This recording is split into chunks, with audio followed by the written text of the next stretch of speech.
This upcoming concert season will be all about the boots, and Tecovas is your stop for the best in Western style. Tecovas has seasonal and limited edition offerings this spring and summer, including men's and women's boots, apparel, hats, bags, and more. All Tecovas boots are made by hand in a time-honored tradition with timeless styles that are always on trend. And Tecovas has first wear comfort with little to no break-in period. It's hard to find this level of comfort paired with this level of style. Stop by your local Tecovas store, have a complimentary drink or two, that's WCB style, and shop new styles. The smell of fresh leather and friendly staff are at your service. Many stores even have leather custom branding to make your boots truly personalized. And with regular live music and events, there's no in-store experience like it. If you can't make it into a store, just visit tecovas.com. That's TECOVAS.com. They offer free shipping on all boots, as well as free returns and exchanges, and ship right to your door. Go to tecovas.com and find your new favorite pair of boots today. Fishing like a local isn't just about catching fish. It's about connecting with the environment and the people who call it home. It's about hearing the stories and traditions that have been passed down for generations and sharing unforgettable moments with the people you meet along the way. Fishing like a local is having an experience that stays with you forever. And with Fishing Booker, you can experience it too, no matter where you are. Discover your next adventure on Fishing Booker.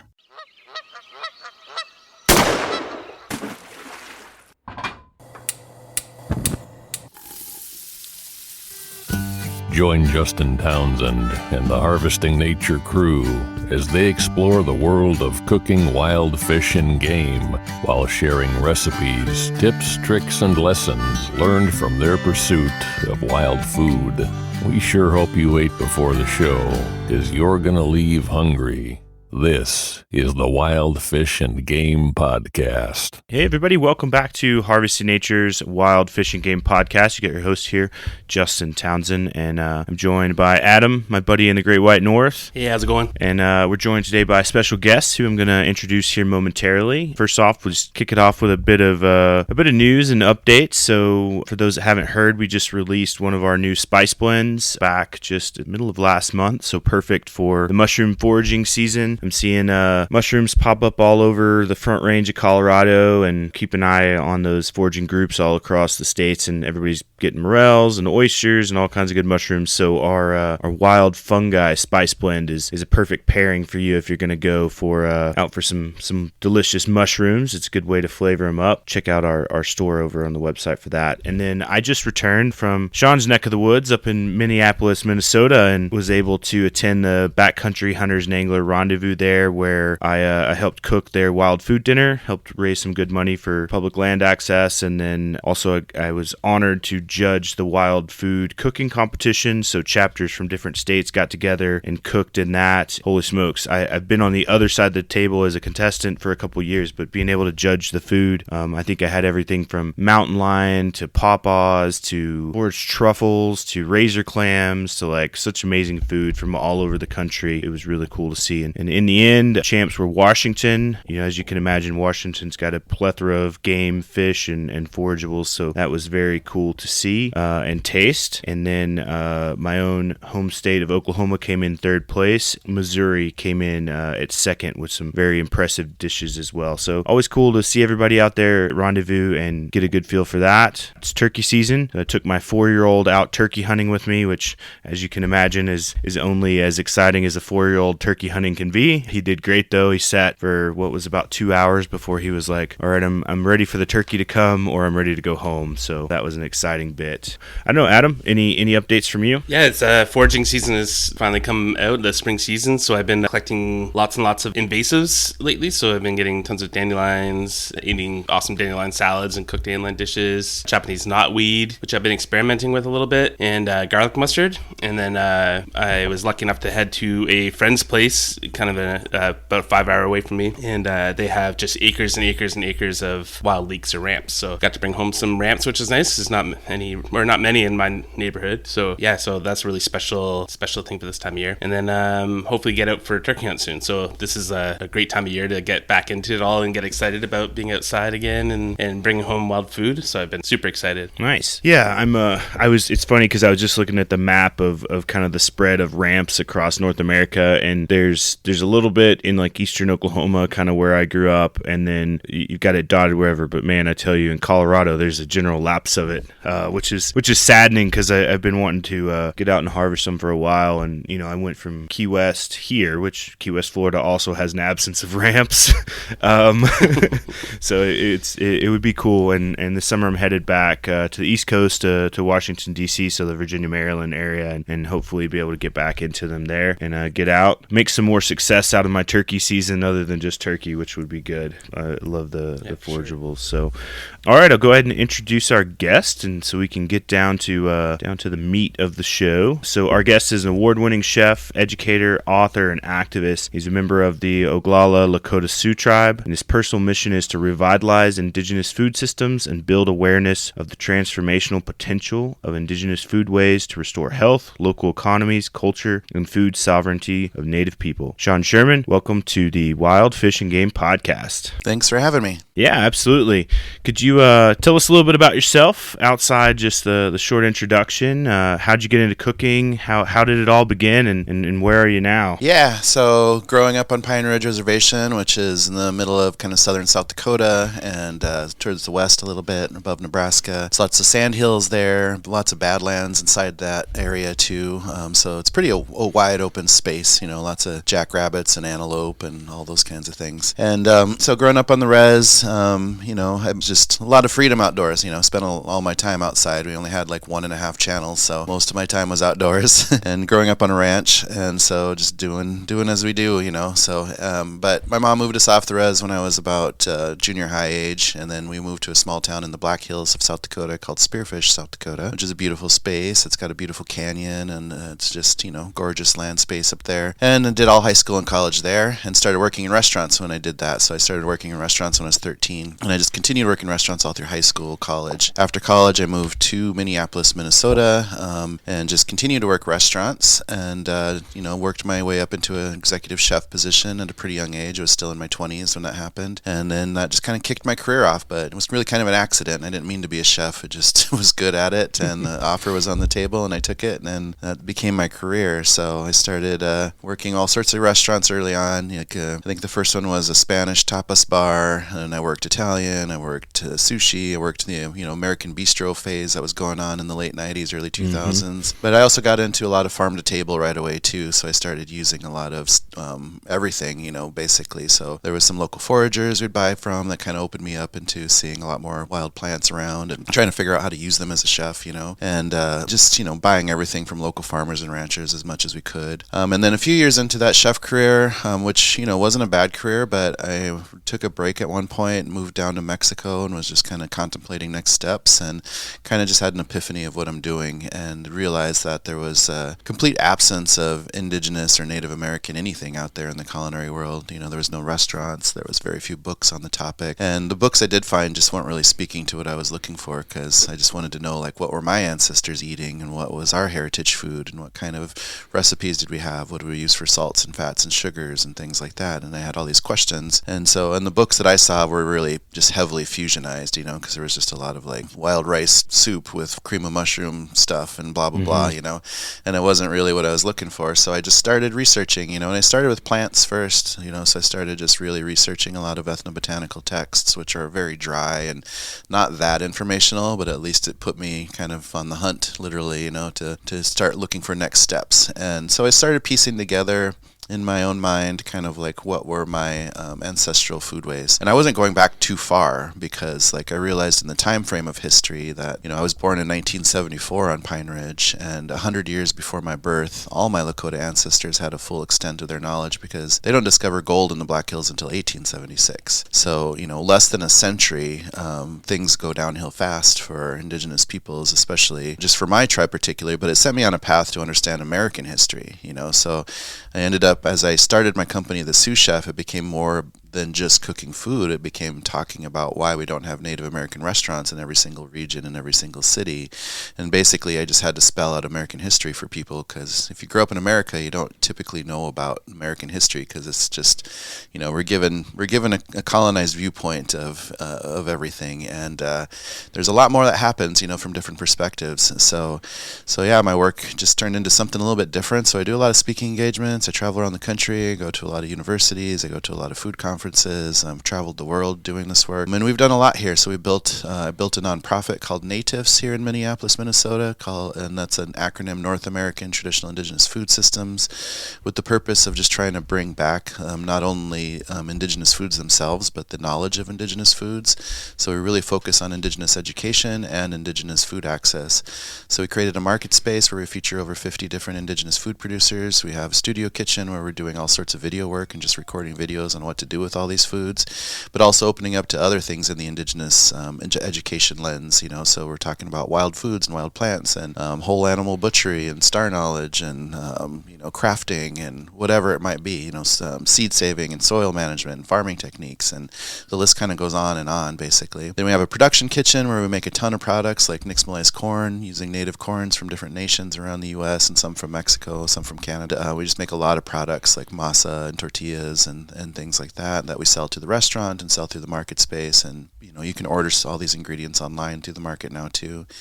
And then the restaurant. So the restaurant in Wamni opened up in July of 21, been very successful. We've basically been sold out since we opened the doors. Our philosophy is basically showcasing modern indigenous foods by cutting out colonial ingredients. So we remove things like dairy, wheat flour, cane sugar, beef, pork, chicken, and just focus on a lot of wild game, a lot of birds, a lot of fish, a lot of native agricultural products like corns and beans and squash and sunflowers and chilies, a lot of wild food, of course. Like our entire tea list is just wild botanicals from Minnesota, particularly, for example. And we just use a lot of things that aren't typically found in restaurants, because we just have a lot more plant diversity.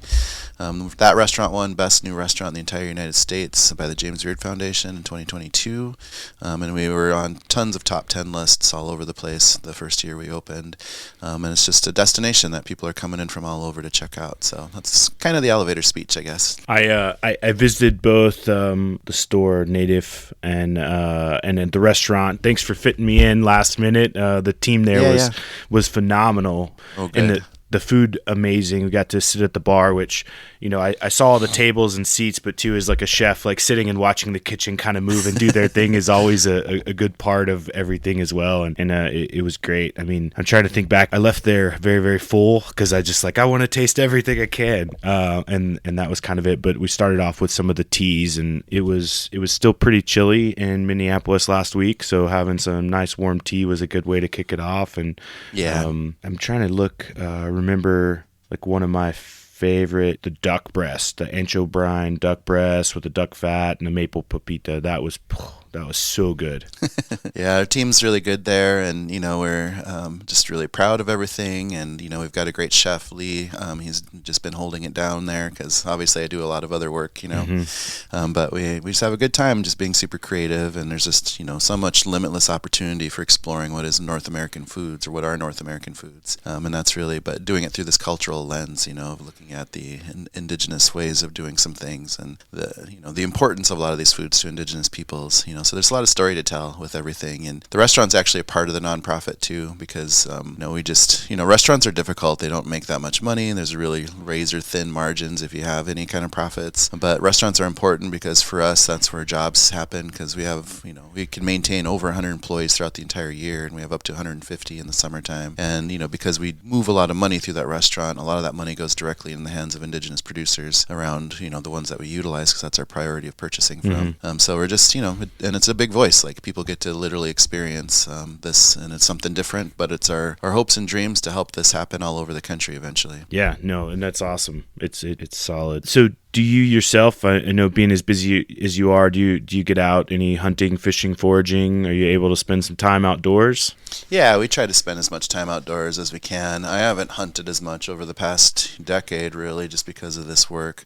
but I did grow up hunting. We had a lot of pheasant and grouse and, ducks and geese and stuff like that growing up. Lots of rabbits, I suppose. And my family in Montana hunts a lot because there's a lot, deers are like squirrels out there and lots of elk and stuff like that. So we use a ton of game meat, but we definitely get out and do the plants because right now Minnesota's just waking up. Yeah. So ramps are out, wild ginger's out. My backyard's just a wild garlic factory right now, or garlic mustard factory right now. The maple blossoms are about ready to harvest because I like to brine those and pickle them a little bit because you get little caper kind of things off of them, And, it's fun to be outside, so wild plants, just being outdoors is a huge part of all of this, So, and being in tune with the seasons. And it's been a weird winter. Like we tapped maples 7 weeks early this year because it was just too warm. Like we just didn't have the snow and the trees woke up early. So it's crazy because it's just watching global warming happening in front of us, It's definitely concerning. I think, Adam, you mentioned you're up in Ontario and you were like, this is the warmest winter on record, right? Yeah, I never felt anything like this before. It was alarming, to say the least. I think even Colorado last year, the western part of the states, even Wyoming, Montana, and north and western Colorado just got dumped on with snow, which hit a lot of the wild herds, elk, mule deer, and pronghorn pretty hard. And a lot of hunting restrictions went out last fall. But this year, I think, I was talking with some folks yesterday, I think the warmer weathers, like the populations, obviously aren't going to rebound in a year, but can start to hopefully come back on the mend after all that. So it's good to see. It's good to see change, good and bad, but it's still really odd to just go through like a really warm winter and not get the snow that we normally see. I think up here the warm weather is going to lead to a higher tick count because the ticks kind of die off during harsh winters, and the moose populations over here have been really struggling with ticks. So I think we're going to see probably a rise in deer population due to an easy spring and a lowering of moose population due to an abundance of ticks. So it'd be interesting to see what happens with that. Sean, I want to shift gears a little bit and sort of talk about the significance of wild food for Native American and Indigenous cultures. How big a role, and I'm going to ask this with some background knowledge myself, but just in general, like how big a role did hunting, fishing, foraging play in Indigenous diets? Yeah, I mean, it's massive. So when you're looking at the Indigenous food systems of how people were surviving for basically countless generations, before European settlers come over, and just it's, part of it's understanding the diversity because there's so many different, groups out there because there's 576 tribes in the U.S. alone, 622 in Canada. 20% of Mexico identifies as Indigenous, but obviously there's way more indigeneity down there because you just see it in the eyes and the skin and the face and the whole features, like a lot of indigeneity down in Mexico. And then so when we're looking at how people were living, like agriculture happens, to a pretty widespread area because corn culture starting from the bottom of Mexico, crawling all the way up throughout most of Mexico, throughout the entire Caribbean, throughout the entire eastern seaboard of what is the U.S. today, all the way up the Mississippi and Missouri River valleys, and just a massive amount of agricultural spread that happens. But also people, because of just, living so in tune with nature, that tribes basically everywhere have, indigenous peoples everywhere, even literally on a global scale, were able to really have countless generations of knowledge of what to do with everything around us, which plants are such a huge piece of it, because with plants, like they give us basically everything if you know what to do with them, because it's lodging, it's tools, it's weapons, it's obviously food, it's medicine, it's clothing. Like there's, you can make so much out of plants, right? And so there's just a vast ethnobotanical knowledge base out there from indigenous communities, because whatever region you're from, whether it's if you're in Florida, if you're in the Pacific Northwest, if you're up in the middle of Alaska, if you're on the coasts there, if you're deep in Mexico, wherever, indigenous communities had a vast knowledge of what was going on around them. So basically, that's why I started with plants first when I started this journey, was because I knew that was knowledge that I could start to get back right away. And we obviously live in a different world where there's a lot more, invasives out there and plants that aren't necessarily indigenous to these landscapes, but it's, it's also just understanding how to utilize everything. So when you're looking at it from an indigenous perspective, like you create a relationship with the plant world because everything has a purpose for the most part, and you're figuring out, is this plant edible? Is it medicine? Can I do something with it? And typically it's all the above, right? So it's just, there's just so much knowledge. And of course, in the U.S., we don't learn anything about plants, We're used to just calling everything a weed, which just says we don't know anything about plants, right? And, I used to tease, and I do with all the talks I was talking about, but I would always tease that, our kids can name more of the Kardashians than they can tree species. Cool. And because we're just not giving like the right education out there, Yeah. you know.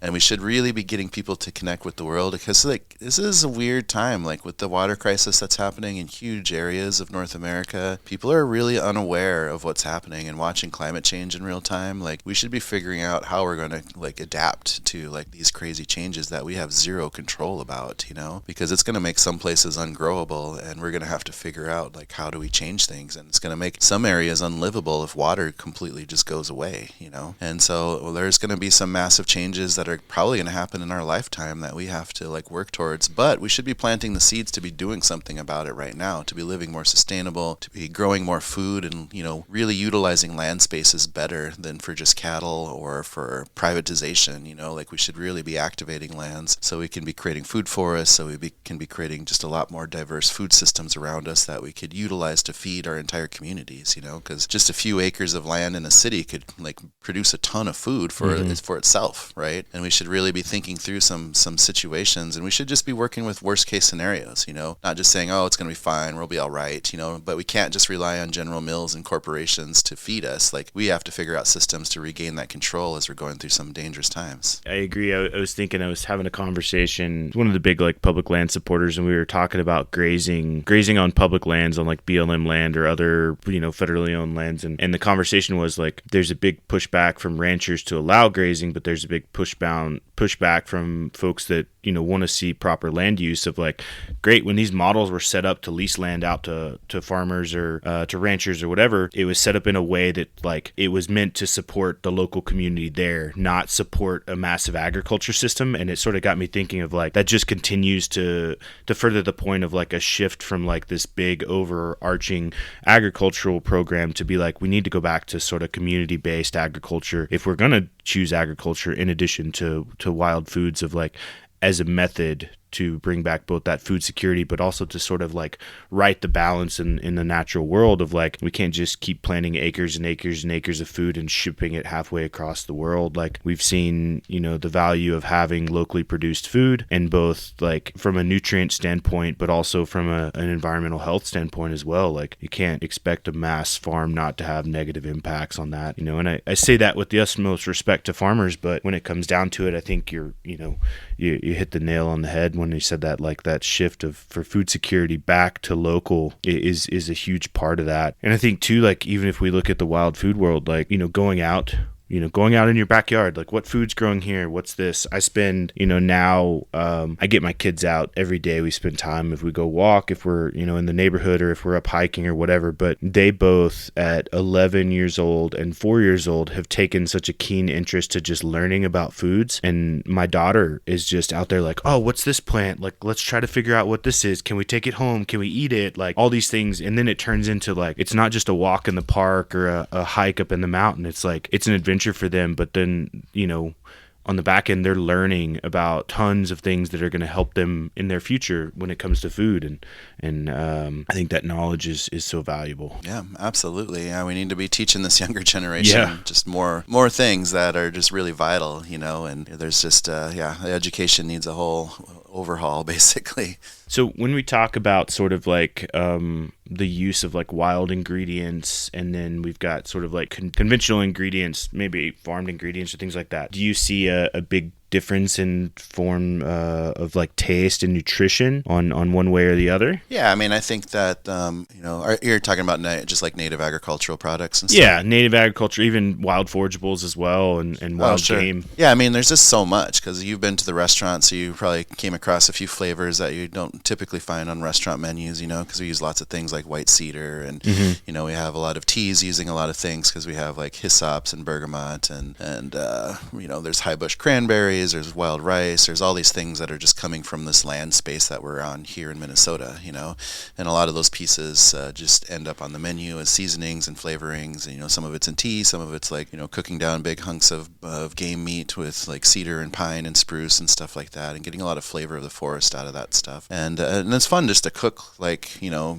make food taste like where you live, because if we're using like venison and white cedar and cranberries and wild rice and wild gingers and things like that, like those are all things you can see just standing in the middle of the forest without even moving. You can just look around and see all those ingredients right there. So just making recipes that really represent, space and time and season and stuff like that too, right? And it's fun because as you move around North America, it changes, so like northern Alaska is going to be completely different than Florida for obvious reasons, and we just overlook everything because everybody's used to going to restaurants and it's always the same crap. Like I just I feel like I travel so much, and every restaurant I could literally write the menu before I walk in the door because it's just a bunch of Cisco stuff. It's just they're going to have like fried cauliflower tasting like buffalo wings. They're going to have a ranch salad or like some kind of fancy Caesar variation salad, a bunch of burgers with all the stuff on them, but it's just like there's nothing creative coming out of everything. And where are people buying their food from? They're all buying it from these box trucks, which is just like super overprocessed food, and like you're just like, what are we perpetuating,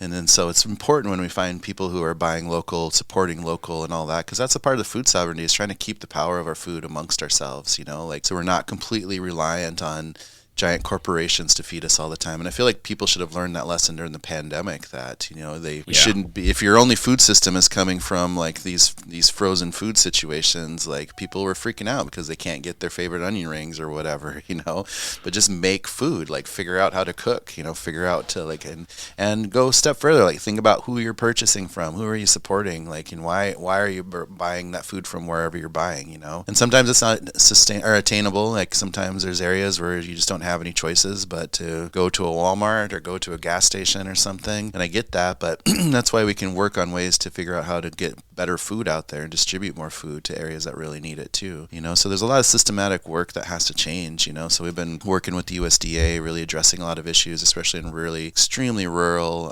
tribal communities that are dotted around the country here and there that have very little food access. Because when I grew up on Pine Ridge, we had one grocery store that services an area the size of Connecticut and 0 restaurants, and so a lot of our food was coming from government commodity food, which isn't healthy. And it's no wonder why some of our little communities there on the reservation can have upwards to 60% type 2 diabetes, because all they're eating is these empty carbs that are coming through the government system, and then just like supplementing from gas stations and just, sodas and junk food and blah, blah, blah. And it's just contributing to this, but it's just because that's the only food access that's there, so we have to change that. Yeah, I think too, and I've watched kind of like the progression of my own tribe. So the Choctaw Nation, Oklahoma, has started opening a series of markets and stores, and they started their own beef herd and things like that. And we've had a bison herd for a while, but now the evolution of that, of sort of like taking that back, is like now these distribution models have been set up to where, before it was like we had travel plazas, which would just be a gas station, but now the travel plaza has a fresh market inside of it where people can go and get,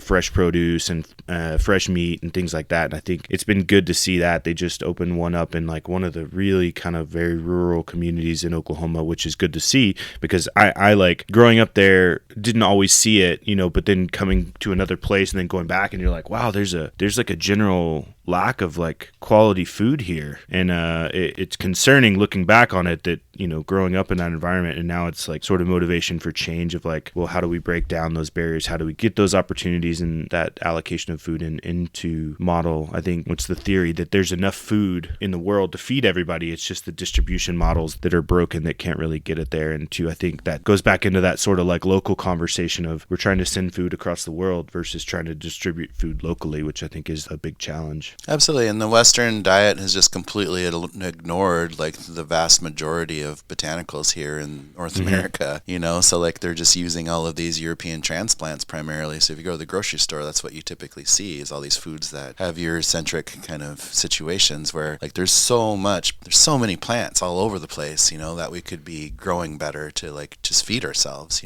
and we should just be using our land space. And that's why like in my talks I always say lawns are fucking stupid, because like they just are, like you're growing this monoculture situation for no good reason. Like just put food in the ground, put a bunch of trees or bushes, things that grow fruits, things that grow nuts, and then just put a ton of food all around you, because then you're just going to be safe. Like you just have food everywhere, and if you know how to harvest it in season, you can grab it. Because like I'll wait till my garlic mustard gets a little bit further, so it gets a little bit stronger in flavor, and then I'll just cut it all down and make a bunch of pesto out of it, and just just like keep it. And then that's freezable and you can have it all year because it's just literally, what people would call a weed that's just all over the backyard. But, if you know what your landscape looks like, it's constantly going to be changing with things, And if you're smart, you can start to put plants that are going to grow well wherever you might be in the country that are just going to take off, and you just like have all of these things that just pop up every year. Because right now my yard's filled with, a bunch of nasturtium that's getting ready to pop out, and the rhubarb's out, the garlic chives are out, the chives are up, the maple blossoms are happening, the garlic mustard's all over the backyard, and things are just going to start shifting like that, and there's no reason to not just like put foods that you can eat, and just showcase it. Because I've got like Sochan sprouts coming up right now, and there's all sorts of things, so it's just, we just need to be way smarter about how we think about things. And you can literally start with your backyard. Like, it's that easy just to walk around your backyard and use your computer, your phone, and just like,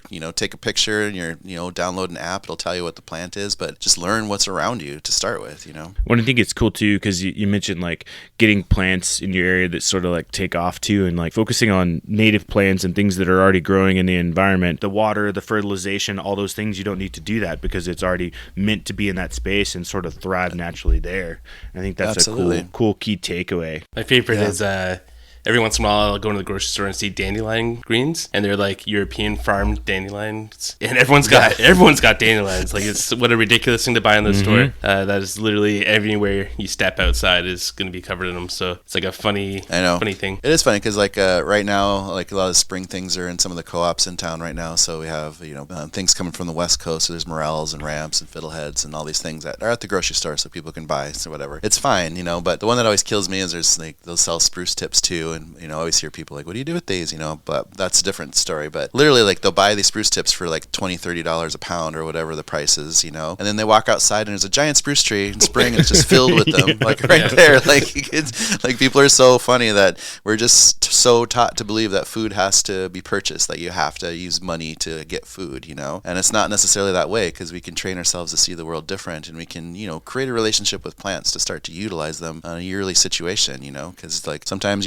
the spruce tips will be out for a few weeks max, and that's it. Then they're gone for the rest of the year, So we need to know how to move with them and when to harvest and how to take care of them. And plants do well with good human interaction, If we can take care of them and they can take care of us, there becomes a symbiotic relationship that happens, So we should start to really use, focus on those kinds of educations of how do we see the world a little bit different. When I think too, you brought up such a great point, like that focus on seasonality, right? The acceptance of you're not going to get certain things in certain times of the year. Your flavor's better, your nutrients are better, the availability's better, like all these things. Like, you can't expect to go outside and see dandelion greens there and then go to the store if you're like, man, I'm really craving dandelion greens, and it's like the middle of December. It's like, well, obviously that's not going to match up. But same thing if we look at fruits across the way too, is like what you buy in the end of fall is not going to be the same fruits that you should be looking to buy at the middle of spring, and I think that's where I think people, that plays into that mentality of like, I want what I want and I want it now.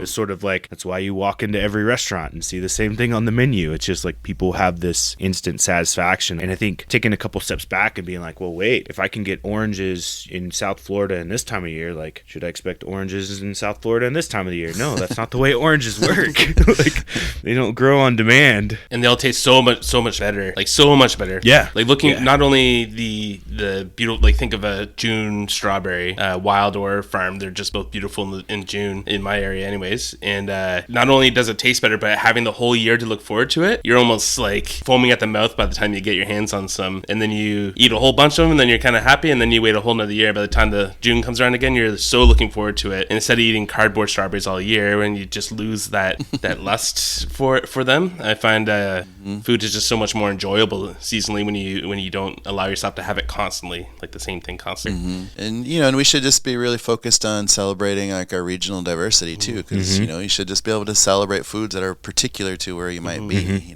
because obviously Florida's way different, like I said, to other places, but we should be like really focused on like the foods and the flavors of where things are coming from. And there's a lot of economic opportunity for people to, if they have land access, to be able to start to grow these things and start to really create a market for some of these unique pieces that have been overlooked for so long. And again, if you study like indigenous communities and food systems, and you see that people have been surviving off of so many of these things for like countless generations, there's just so much food around us that we just literally overlook.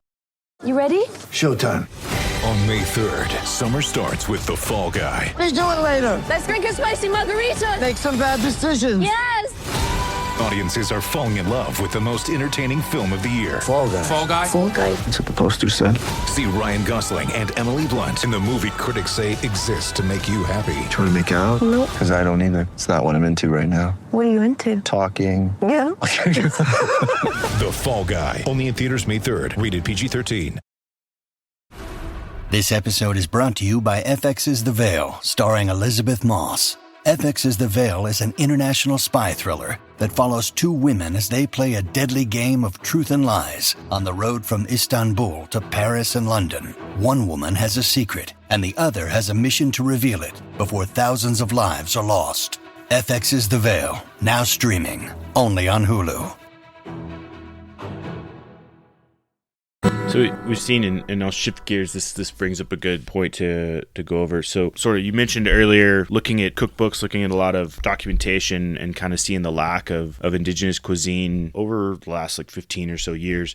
We've seen kind of a resurgence in that, you know, with you at the forefront and several others. Like, what do you think brought about this resurgence? You know, it's hard to say because, like, I remember when I first started I was just doing a lot of personal research and I didn't know any other native chefs out there. And then I connected with Nephi Craig down in Arizona, and then we started talking a lot, and then he brought together some native chefs, and where we started kind of playing around with that down there in Arizona, and we did some dinners at the Tucson, the Desert Museum that's kind of right outside Tucson, and you know, and that was really fun to be able to come together and to meet a lot of interesting people that were kind of thinking about this. You know, there was some people definitely working in native food sovereignty, and there's definitely people doing a few things, but you know, out of it, like, I was just kind of developing my own philosophy, and I just started it because I felt like I just had to, you know, and I didn't have any money back then when I started, because I started my sous chef company in 2014, and like I had nothing. I had like no credit score. I had no money, but I had this massive vision, and like I had the passion that it just had to happen no matter what. So I just never took no for an answer to do anything, and I just kept moving forward, you know. And I just came up with that philosophy of like, you know, we're not doing fry bread. We're doing, because we cut out colonial ingredients, so there's no wheat flour in this diet, you know, and I cut out other things like the dairy and the sugar, and I started focusing on just utilizing a lot of wild plants, utilizing game, cutting out the beef, pork, and chicken, focused on native food products, you know, so making sure I was buying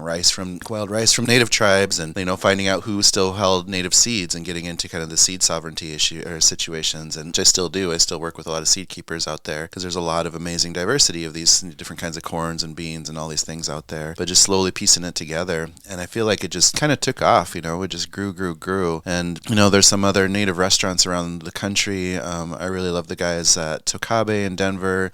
You know, they started off with, you know, primarily fry bread, but they've really turned around into having a mission-based situation, and they're just super cool, you know, and I love those guys. And then we've got Crystal Wapipot out in Oakland, you know, featuring it right now, and we've just seen like this massive kind of growth. But I remember from some of our first gatherings of bringing some native chefs together, like there was just mostly my team and a handful of other people, and you know, there's less than 10 of us, less than 12 of us or whatever. And then some of the last really big conferences that we had in the country bringing native chefs together, we had more native chefs than we could fit, you know, so we had like a gathering of like 60 native chefs all of a sudden a few years later, you know. So we just watched this massive growth happen so quickly. And now with all this work we're doing here in Minnesota with the restaurant and with the food lab and all these things, that we're just, you know, we're just training a whole nother generation of native chefs, you know, because we have a ton of native chefs on the line doing the prep work, doing all these things, and they understand the mission, you know, and some of them are going to go on to do their own businesses, you know, and that's going to be great to see. So it's just a lot of opportunity out there for that, and it's needed because, you know, as Indigenous peoples, we've just been invisible for so long and segregated because we're still living in segregated states like reservations, literally right now today, you know. And it's a weird time because obviously, you know, states like Florida, they're trying to remove all Black and Indigenous histories off the books out of comfort, and that's the wrong direction. We should be learning from people. We should be learning the values that we have. And sure, history isn't pretty, but it's still going to be there. Like, you can try to change it, but it's not going, it's just the past, you know, and it's better to just learn from the past than to try to pretend to hide it. I was thinking too, what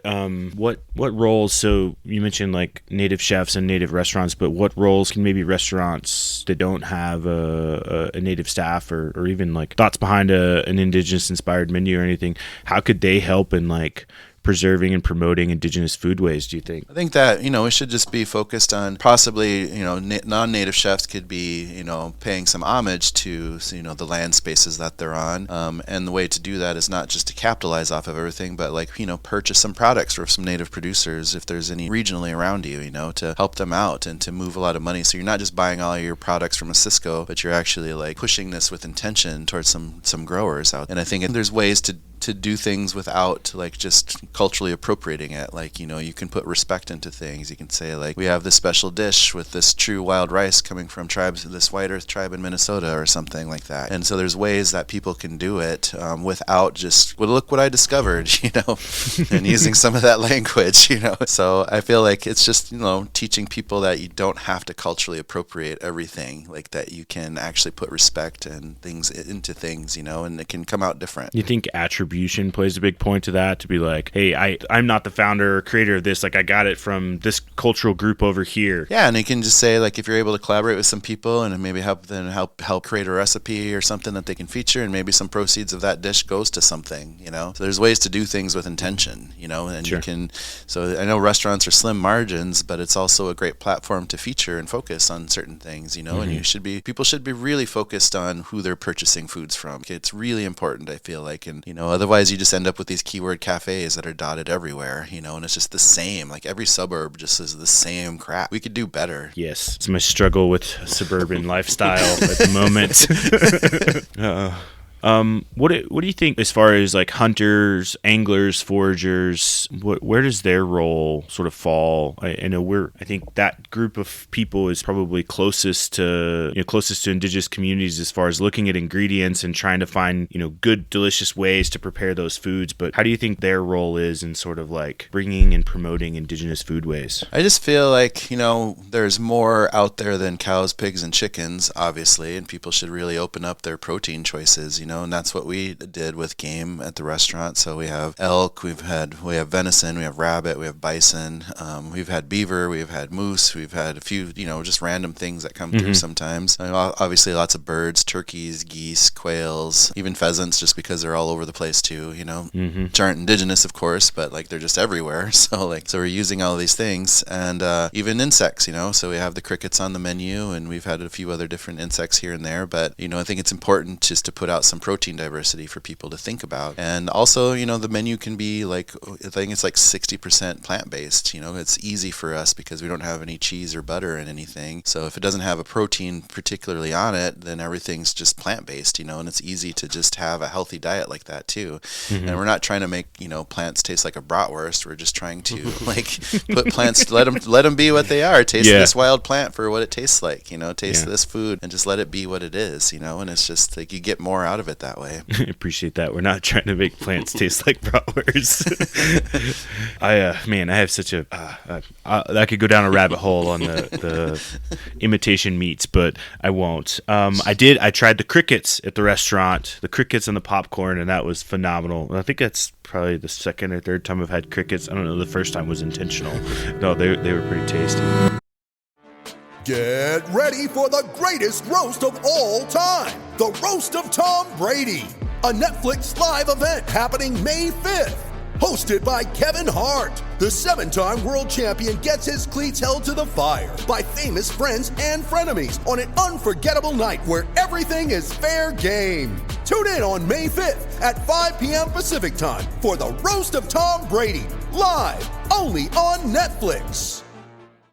With threats to our nation waiting around every corner, adaptability is more important than ever. When conditions change without notice, quick strategic thinking is crucial. And with obstacles consistently impending, determination is essential in overcoming them. It's this willingness, decisiveness, and resilience that sets Marines apart. With our fighting spirit, we don't just fight battles, we win them. Marines are the constant our nation counts on to fight the unknown. And through adaptable problem solving, we do just that.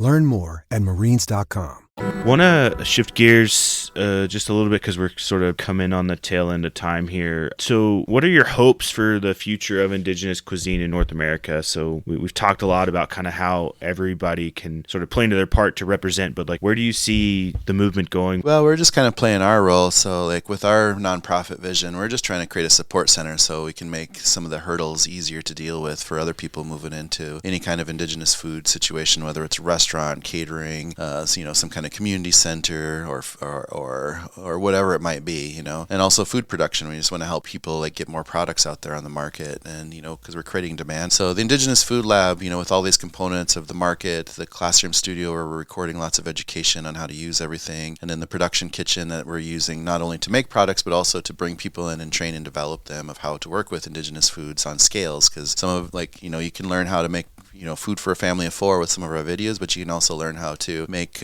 more institutional style healthy foods, like how do you cook for 500 people or 5,000 people, And then we have the restaurant, which also acts as a place for training and development, because we bring in a lot of people there to work with us. But our goal is to just be a regional center point for all the communities, because we've got 11 tribes nearby us in Minnesota, and and there's even a few more close by us in Wisconsin on that side, and a little bit down below us. But we're just on a region. We just want to create a space where we can help tribes, send culinary professionals to develop and train with us, and we can help them develop menus and recipes that have a focus on health, have a focus on cultural diversity, so they can really make something that's uniquely theirs. So like foods of the Meskwaki in Iowa are going to be different than foods of the Red Lake Nation in northern Minnesota, for example, right? And there'll be similarities, but there'll be differences too, and people can use their own languages and all that stuff. And then so our goal is to replicate this kind of support hub basically everywhere, because not only are we helping these people develop, but we're creating distribution points, because we're bringing all these foods in through our market space, and we're able to push that outwards and sell these on wholesale, and we can help people set up other small native markets out there, even if it's just down to a shelf of healthy native food products, but just getting those foods directly into those communities. And then so our goal is to replicate everything. So this year we're actually moving into Bozeman, Montana, because it's a really nice center point. So we're working with Montana State University and some programs they have there. But in Bozeman, we'll just start building the same thing. So we'll have a market space, we'll have a classroom studio to record and steward a lot of Indigenous knowledge and education from the tribes out that way. We'll have, and it'll create a distribution point to all the tribes in that region,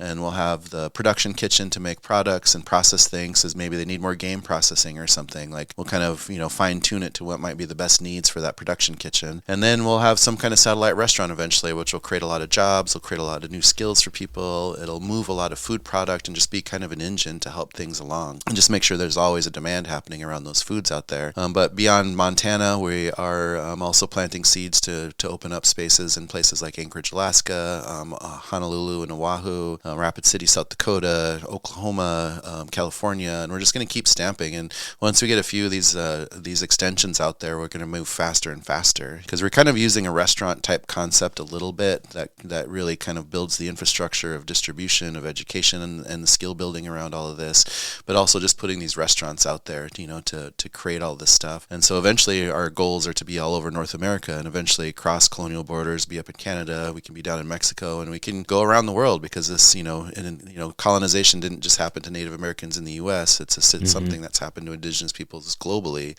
So we could do a lot of pieces of this work in places like Africa and India and Southeast Asia, Australia, New Zealand, and start to really steward Indigenous knowledges on a global scale, and to really start to save ways that we could think about the future of how we eat better, how we utilize the plants more, how we listen to Indigenous peoples, how we celebrate diversity, and not just homogenize everything, and to really put a lot of power back towards Indigenous communities who've had so much taken from them because of the history of colonization in a very short time period of human history. And we just see a really clear path of how to change a lot of that. No, oh my gosh, that's awesome.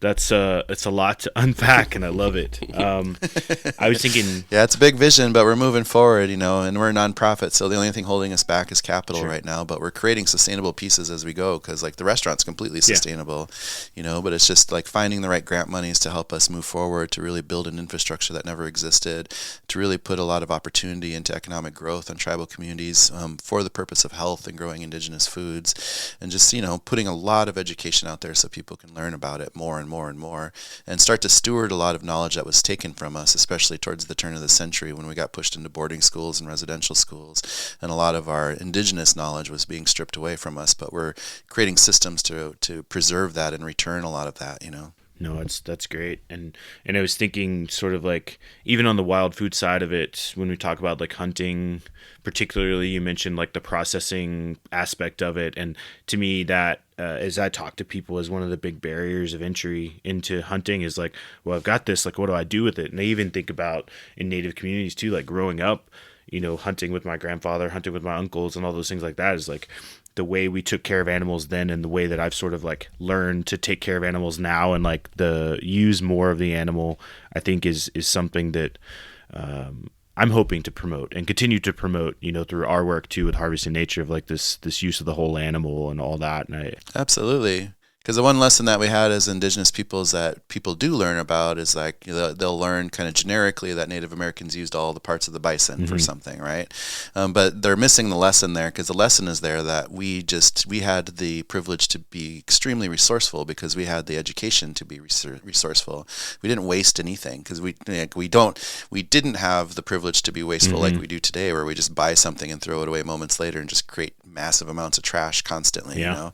But our Indigenous communities, like, we were taught that everything had a purpose, and like we used every single piece of everything, and not just bison but any animal, plants, like anything, because we had countless generations of knowledge telling us how to use all of these byproducts of things, and it's not even really byproduct because everything has a special purpose, you know. But it's learning that lesson that we can use all pieces to it, and we don't just like throw everything away, you know. There's very few things that got tossed out at all, if even, you know. So that's something that we can all strive for, is just being a lot more resourceful in the way we do everything. No, I agree. So where's the best place that people can connect with you, learn about everything that's going on, contribute, participate, all those things? Where's a good touch point? Obviously they can go to our website. So the nonprofit website is called NATIFS, you know, which is that acronym, North American Traditional Indigenous Food System. So natifs.org, natives.org. And, you know, you can find awamni.com.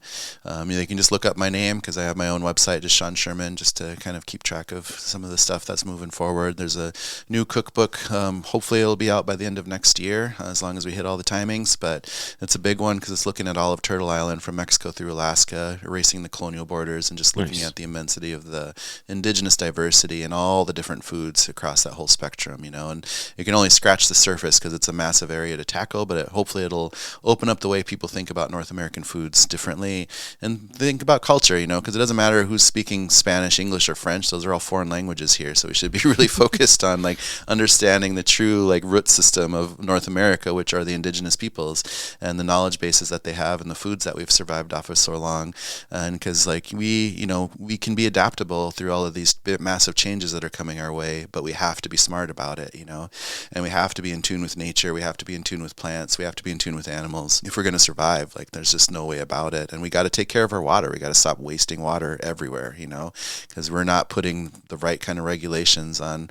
Like, Nestle's still out there pumping out as much water as they want to for a few $100s a year just to make plastic bottles for us to throw away, you know.